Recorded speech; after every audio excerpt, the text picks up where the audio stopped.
Hello, my name is Lucas. This is Bit of Lit, and I am here to do the New York Times by the book tag. I was tagged by, looking on my phone, I was tagged by Heidi's Bookish Adventures, which is a great honor.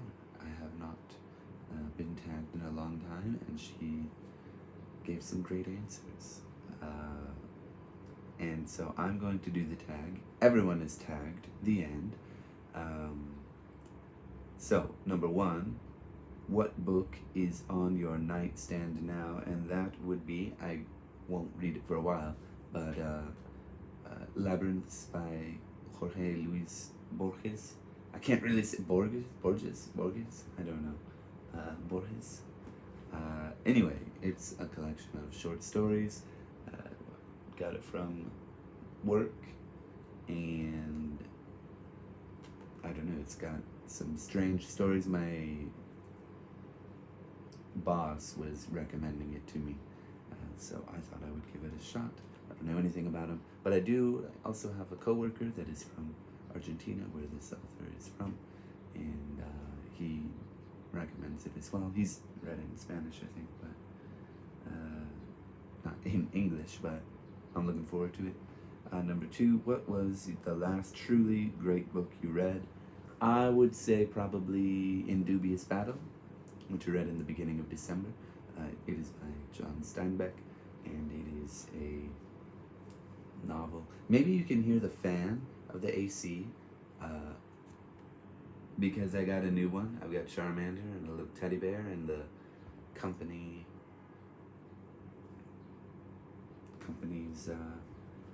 mascot, and you can't, maybe you could only see the tip of it, but we got the Year of the Rat New Year thing from 2020.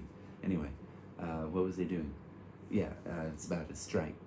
It's a strike novel about these two, Mac and Jim, who go to, now I feel like it's not Jim, but that's the name that comes to mind. Mac and Jim, they go to the apple orchards to start a strike against these wealthy landowners who are reducing the wages of the people that are making the money. And it's a really great novel. It gets into, it's a really damning portrait of these communists, strike starters, but even more damning of the capitalist class in a way. I mean, it's a thorough, in a way, exploration of a specific period in time, and it has some relevance to this day. Not quite the same kind of strikes happen, but or nearly as many, but it's an interesting read. I really appreciate that novel. Number three, if you could meet any writer, dead or alive, who would it be, and what would you want to know? I don't care to meet writers. I don't care to meet people I don't know just because they are writers. But I guess if I was going to go to like a convention or like a book signing thing, maybe I would want to meet Robin Hobb and just say like, "You're great. Can you sign this for me?" or something. I don't know. Yeah, this question doesn't really. I don't want to meet people just because they are something. I don't really care about that. Now, if I had a friend that was a writer, well, I would want to meet them again because I want to see my friends. But none of my friends are writers. I suppose they write academic reports and reports for their work in different ways. So I want to see my friends. Let's put it that way. What books might we be surprised to find on your shelves? Well, in my Kindle, I have a romance book. That's not very good. It's like an American marries a duke in England, and there's this whole convoluted plot with the help, so to speak. And she's a fish out of water. She doesn't understand these strict Victorian or Edwardian codes of conduct, and it's just not very well done. Because it's very clear that the person that wrote that book did not actually understand Well, not to say I didn't. It was such surface level observations of what it might be like to be in Victorian England or Edwardian England or something. So not a very good book, but it's the only romance I have. But maybe it would surprise people. I don't know. So number 5. How do you organize your personal library?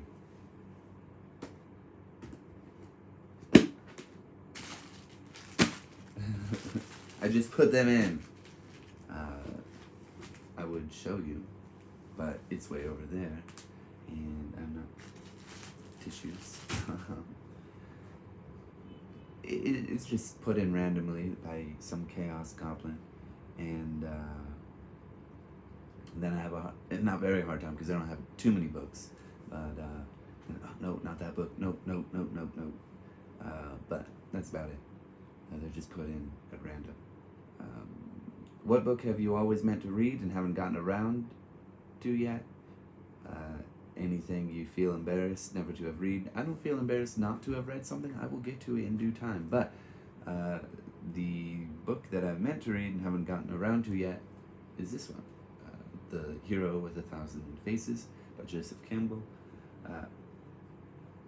Yeah, I'm excited to read it. It looks very sort of erudite, and it looks like the man knows what he's talking about.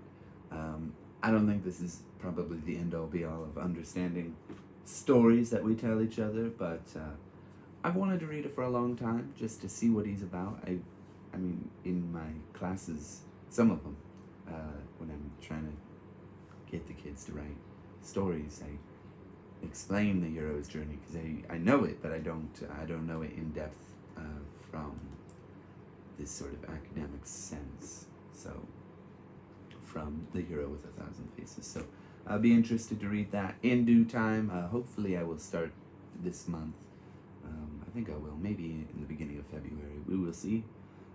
So disappointing, overrated, or just not good? What book did you feel you were supposed to like but didn't? Do you remember the last book you put down without finishing it?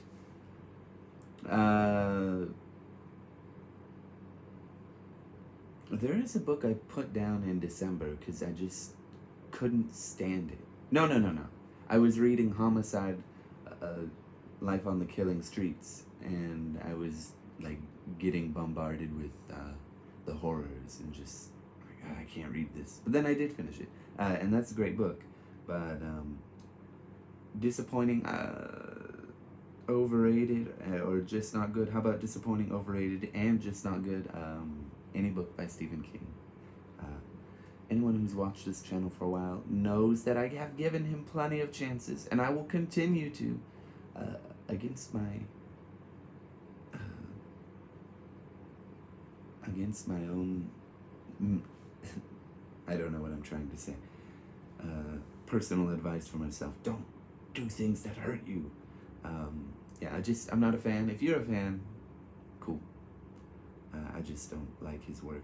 What kind of stories are you drawn to and you stay clear of?